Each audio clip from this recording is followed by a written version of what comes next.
6 personel TNI AD yang ditetapkan sebagai tersangka pembunuhan dan mutilasi terhadap 4 warga Nduga di Kabupaten Mimika, Papua dijerat pasal berlapis. Panglima TNI Jenderal Andika Perkasa menyebut selain pembunuhan, para tersangka juga terbukti merampok para korban.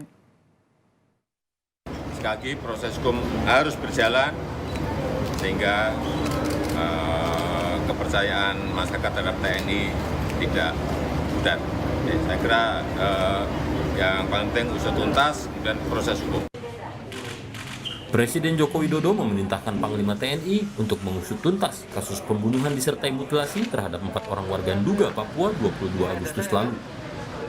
Total sudah ada 4 tersangka dari warga sipil dan 6 tersangka dari militer.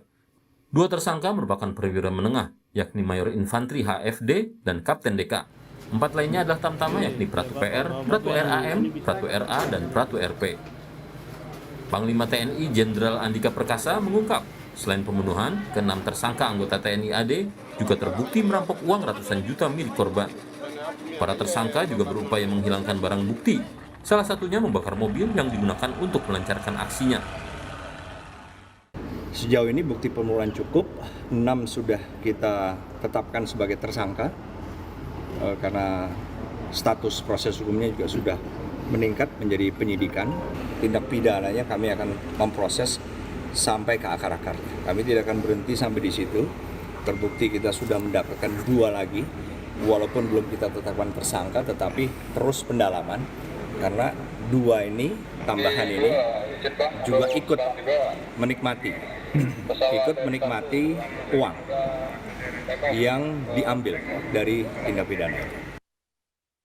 Saat ini 6 tersangka dari militer sudah ditahan di Subdetasemen Polisi Militer Mimika selama 20 hari untuk pemeriksaan. Sedangkan 4 tersangka dari warga sipil ditangani polisi.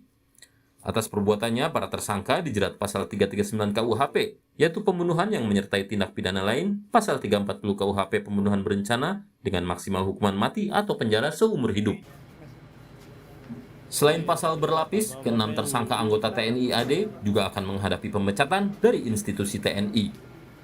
Menanggapi pembunuhan terhadap warganya di Mimika, penjabat Bupati Nduga meminta warga tidak terprovokasi. Ia menyebut pembunuhan dan perampokan ini murni tindakan kriminal. Proses hukum terhadap tersangka juga diminta berjalan secara terbuka.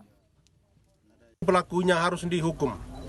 Pelaku-pelaku itu harus dihukum, diproses sesuai dengan hukum, ketentuan, peraturan perundang-undangan yang berlaku di Republik ini. Jadi hukum itu berlaku kepada semua warga negara Republik Indonesia, entah itu pejabat, entah itu masyarakat, entah itu TNI, Polri, atau masyarakat sipil, siapapun harus wajib diberlakukan penegakan hukum yang sama. Pembunuhan terjadi pada tanggal 22 Agustus 2022 sekitar pukul 21.50 waktu Indonesia Timur di kawasan SP1 Distrik Mimika, Bariu. Keempat korban mutilasi, jasadnya lalu dibuang di sekitar Sungai Kampung Igapu, Distrik Iwaka, Mimika, Papua. Tim Liputan, Kompas TV.